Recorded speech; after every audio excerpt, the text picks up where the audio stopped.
Hindi maikakaila na talaga namang mabenta sa marami ang nakakakilig na chemistry ng aktres na si Kim Chu at ng aktor na si Paolo Avellino na umaasa na magkakatuluyan na talaga sila in real life.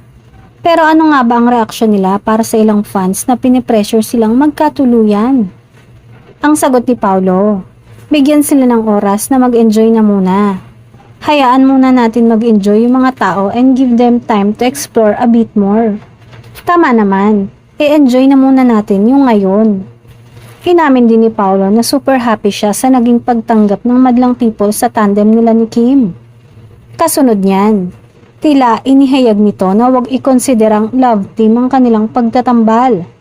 Para daw kasi sa kanya, mas prefer niyang tawagin sila bilang tandem or on-screen partners sila ni Kim.